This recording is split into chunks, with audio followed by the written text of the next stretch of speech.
Hello, welcome everybody, and a very special welcome to returning authors Bryn and Lynn Gibson. How are you doing? We're we're Doing, good. doing great. Doing great. Yes. It's a wonderful Well, day. yes, well, congratulations on your third children's book. This is so exciting. Another book in this wonderful series. I just feel like I'm always on an adventure when I'm reading your books. So, can you first tell us what the name of the new book is? And let's show everybody the book. So the name of the book is Elfie the Owl and the Little Star's Big Journey. It's the third book in the series. Excellent, excellent. And what is this book about, and who would you say that it's for? So this book continues off the cliffhanger from the second book. Uh, there's a little star, Nova, that falls from the sky, and Elfie and her best friends have to help get her back home. The age range for this is for readers 4 to 8 years old. Excellent. I love that it's a continuation. And of course, I remember the cliffhanger you left the kids on at the end of the second book. And I love that we get to see this new character come to life in this new book. What is it that you hope that parents and kids will take away from this book? Well, we certainly hope that parents and children learn that there are tiny heroes everywhere. And much of the time, these tiny heroes are our own children. So helping young children understand that they can do things and make a positive difference in the world is an important message for them to hear, that they're capable, they're smart, and they're kind. That's so important. That's so good. I love the tiny hero idea because we always, a lot of us grew up thinking you had to be big or you have to be strong to be the hero. But here, this is proving otherwise, and it's allowing kids to see themselves in these tiny, cute little characters. So this is the third book in the series. So first of all, tell everybody the name of the first two books. And if you have them, please show them so everybody knows. So the first book in the series is How Elfie the Owl Saved Christmas. It's the second book in the series is Elfie the Owl and the Mystery of the Northern Lights. Excellent. I love that. Okay, let me just pause for a moment and tell you that all three books are available on Amazon today. So the best thing that we could do for our authors is go buy a copy of their books, go buy a copy of this new book and share it with the children in your life. Elfie the Owl and the Little Star's Big Journey. And while you're there, look for the first two books. Truly, truly, your children are going to enjoy the adventures that Elfie goes on, and they're going to enjoy. Santa is in there, Mrs. Claus is in there. There are so many great characters. And it's so nice that, I mean, I just love that you continue to write more books because, again, children are following this story and want to know what's happening next. And I love the way you you summarize your story, it completes the story at the end, but there's always a little hint that something else is coming, is going to happen. Um, what inspired you to write another book in the series? Well, first of all, we love series, like a good series, any kind of book, and we're big readers in our family. But then we also thought, with the tiny heroes, to make sure that young kids are able to see themselves reflected in the stories. As Bryn said earlier, we both work in education, and so it's important for us to carry that message forward. And then we love a good cliffhanger, just kind of we're like serious cliffhanger kids. Here's what we are. And so we enjoy thinking those things up. Like, for example, when the star came to us because we were outside, it was a starry night. And we just thought, like, what if a star just fell out of the sky and Elfie had to help her get back up with her four best friends? So that's kind of how that idea was born, and then off we went. So it kind of, the ideas kind of strike us at interesting times, put it that way. Yes. Well, I love hearing that. And I think the authors watching this interview are going to enjoy that. I keep saying everywhere, as writers, we need to just look outside and start asking us questions. What if the birds could talk? What if a star fell from the sky? So I love that you're doing that. There is also, like, it's just such a fun adventure, but there's also little teaching moments there. And you've put information at the back of the book. Can you tell me a little bit about that? So each of the books has a little something extra. We're both educators at heart, so we can't really help ourselves. So the first book has a really, really good family sugar cookie recipe that you can make at home. The second one is, the second one has, And we have the Elf Owl information in the first book also. And yeah, the little Hmm. kids like where, they can, if they're scared, they just pretend that they're sleeping and that kind of stuff. So there's some fun facts about elf owls in the first one. Then go ahead with the hmm second one. and then the second one we actually put in sheet music for the music for the second book. So if you wanted to listen to the trailer and then play along with it, you absolutely can. And then the Fun. third one, we created a really fun maze. It was fun to watch the grandkids look at, and they were just doing this with their finger the entire time. Yes. Book has like the second one has information on the Northern Lights because that's the main mystery they're solving, and then the third one has information on falling stars because that's what they're solving. So we try to make sure there's some science in there, and something fun to do besides reading about science, but some other things to do that they can trace their fingers with the maze or whatever. So Mhm. it's a lot of fun to try to Yes. Some figure extra next. goodies. Yeah, right. Yeah, I have to tell you, I love the extra goodies because even as adults, we're learning a little bit when we're reading this to the children, right? And then, of course, the fun maze. So the two of you are doing such a great job with these books. Well, and Miriam, we're learning too. Like we learn all the time. So, hmm right, it's like Yeah. never ending. And so it's such an interesting thing to do to write children's books. We've never done it before. So, yeah. So good. And obviously, you must love it because you continue to write. Mhm. Can you tell us how was the process different now for the third book? How has it changed for you, or what do you feel is different now? Sure. Different in the sense that we know a little more. The same in the sense that we know we have a lot to learn. So it kind of works both ways. We understand better like our deadlines and to make sure, and we're pretty good at deadlines with what we do for a living, but the trying to make sure that everything is done the way it needs to be, and then making sure what never changes is making sure that it's exactly the way it needs to be. And that takes a lot Mhm. of time and effort on our part. We do have our creative differences, as I call it, creative differences, that we continue to work through as co-authors, but we love working together. It's a much better product with that. The only thing, and the Miriam, your team has been great to work with. So that always helps us to keep in mind what's next, and then that high quality that you require also from the company. Yeah, well, thank you. I appreciate that. I was going to ask you about if there was a challenge with this book, if anything else came up. Does anything come up for you for a challenge or a learning? I'll talk about, when you can talk about the learning, but it's always a challenge. Like, for example, this is a fun challenge. So I thought it would be great to have a sort of a mysterious sort of maybe cliffhanger at the end of this one. And Bryn said, well, it's the end of a series, Mom. We don't need one. I said, or do we? So we went ahead and wrote it, and then we write different sections of it, and then we combine, and there's different ways that we write.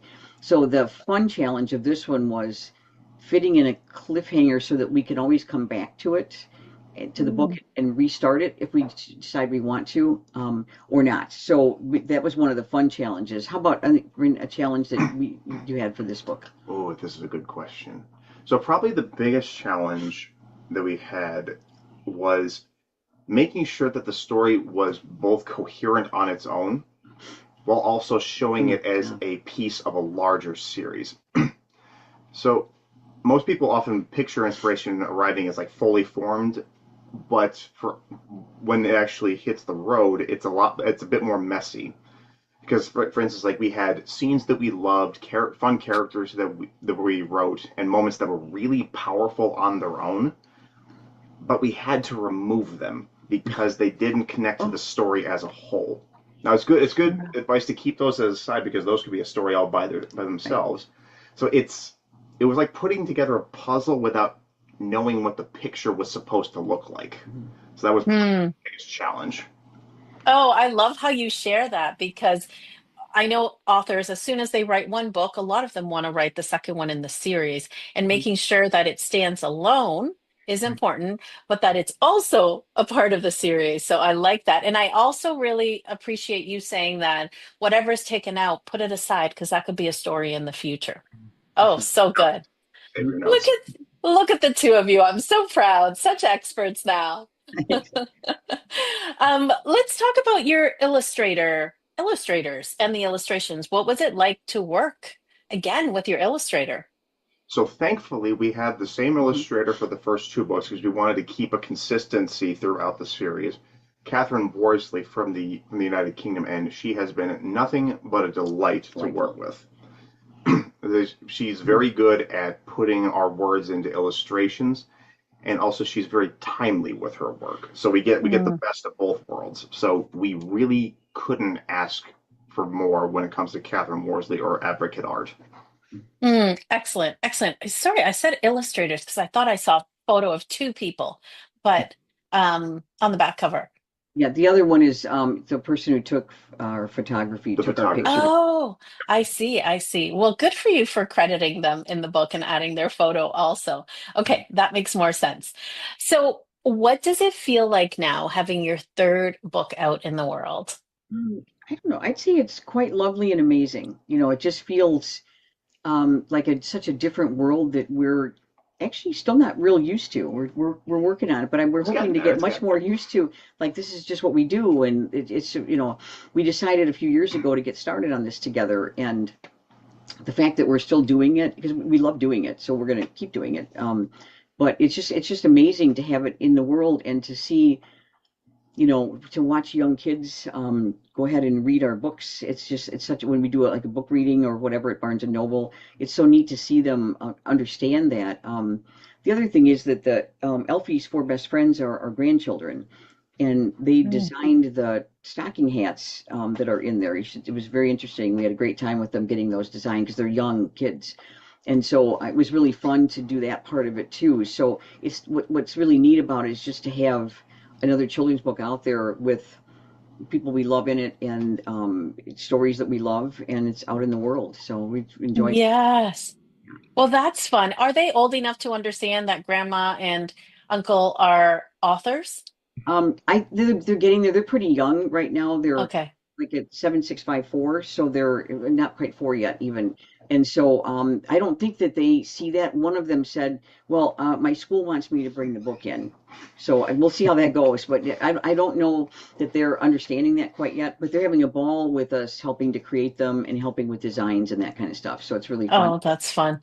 That's so much fun. I can only imagine what family functions are like at your house with your family, the two of you coming up with ideas and the kids supporting and giving their own ideas to add. So fun. So fun. Okay, so here you are now on the other side, three books under your belts. What advice do you have for an author who is thinking about writing their second or third book? Ooh, another good question. I'd say just do it. I mean, just do it. That's where we got to the point where we've been talking about it for a while, and just do it. There's never going to be a better time. That's what we've discovered. When we started it, it wasn't a great time. There's always something else going on, but we just decided we're going to launch it. Let's do it. So the advice would be just if you really want to do it, do it. It's important. Mm. Wait. And to piggyback is that I know it's a bit of a cliche, but it's very important because when she asked me about when we were writing the first book if I wanted to do it, I was just slumped over working on a spreadsheet, and I was initially going to say no, but they say if not now, then when? Mhm. I know it's a bit cliche, but it's important that if you want to write a book, don't stand in your own way. To take that faith, Mhm. believe in yourself, and as my mentor once said, is like it may seem like writing a book like this is a monumental task, but my mentor once told me something I'll never forget. He goes, "It's important to ask for the moon because you'll be surprised how often you get it." It's important to ask for the moment, did you For say? the moon, like The to aim mood. to the moon, Ah, and moon. Okay. Yeah. you'll be surprised how often you get it. Oh, I like that. It's important to Ask for say the it moon. one more time. It's important to ask for the moon You'll be because, you'll be surprised how often you get it. oh, I really, really like that. Thank you for this advice because I know that there are so many people that want to write children's books Right. and like you said, they stop themselves. Nobody else is stopping them. There's always a lot of doubt for all of us, right? It's the trusting, Absolutely. can we really do it? What's something that helped you overcome those doubts or the trust or finding time? Is there anything else you want to add to that? In the office, we have it's right sitting right up here. It says "Leap and the net will appear." So we kind of thought of it that way. We're usually the net when you leap. But the Yes. net, and we just figured let's just do it and let's just take the leap and see how this goes. And okay with failure and happier with success, but we can do both. And so we figured that, how bad could it be? We'll just go write a children's book and, connect with your company and get going with it. And so I don't know, we kind of just took the leap and the net did appear. The net was us and you guys, but Yes. absolutely Yeah. was the way we I decided. love that. Yeah. I love that. Thank you. Thank you for sharing. Okay, so friends watching, please go to Amazon and get a copy of this brand new book, Elfie the Owl and Little Star's Big Journey. Would you hold it up one more time, Lynn? Excellent. And then we've got the other two books. Yes, hold them up also, Bryn, so that they can look for those. So the books are there on Amazon, a soft cover, hardcover, and ebook format. So you buy these books and you're going to bring so much joy to your family. Awesome. Thank you. So besides Amazon, where else can viewers find you? The best place to find us would be at our website at tag6tales.com. That is TAG, the number 6, TALES.com. So that's where that's where you can reach all our socials. You can look at our blog. You can check out our book list. Just the best place to reach us. Excellent. Okay, good. And I'm sure you're on socials also. Mm-hmm. Yes. Same name. Yes. Okay, excellent. Friends, you know what to do, and my team will also put it in the comments so it's easy to find. Excellent. So before we go, is there anything else you'd like to add or anything you wish I would have asked you? Well, we would like to sincerely thank the MLP team for working with us on each book. It's an incredibly talented staff. Yeah. They care about our work and they keep us on target for each stage, which is, as administrators, we sincerely appreciate. And we can't wait to finish the first book of our new series in the late fall. And it also starts with Once Upon a Time, same as this other series. Hmm.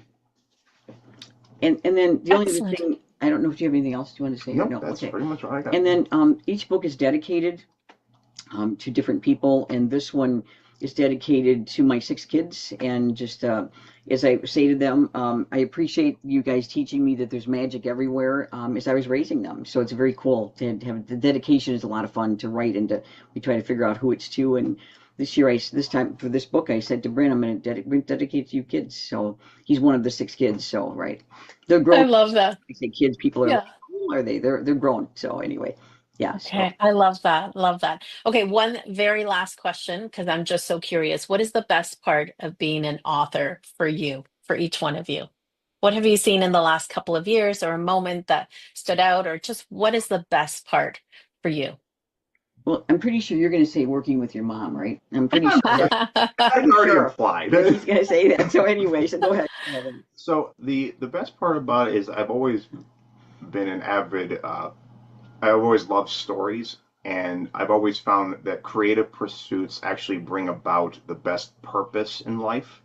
Because, like I said, when you get up, yes, you go to your job and you do the same routine over and over again. That's fine, but it doesn't really get very much fulfillment. When we write stories and we actually see them published and we get to see the people's looks of just like how happy they are to read them, there really isn't any other feeling like that. And it's through this creative endeavor that this purpose shines through the best.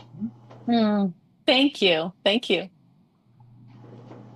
What about you, Lynn? I would agree with Bryn on that too, but I just think if we can get young children to love reading and find if not loving reading as younger, find a home run book, as we call them in education, where you hit a home run and then they're like, why did I not read before this? If we can just have more and more children loving to read, there's just tales out there everywhere, and so many, it's like magic. It is. I mean, I still am in awe of reading. I read all the time, and I just am in awe of it. And if we can help young kids learn and understand just that this is an amazing thing to be able to do, please try it out and that stuff, and please stay with it. Like it's a lifetime thing. You always have a friend with you when you're reading. You have travel places. You don't, when you're sitting in your chair and that stuff, and get a great cozy reading place and just do it. So, right, that's how I feel about it. Yeah. So good. So good. Well, thank you for being here. Thank you for writing another amazing book. Friends, you know what to do. Go to Amazon and grab these books. You're going to have fun with them. Thank you, everybody. Thanks, Lynn and Bryn. Thank you.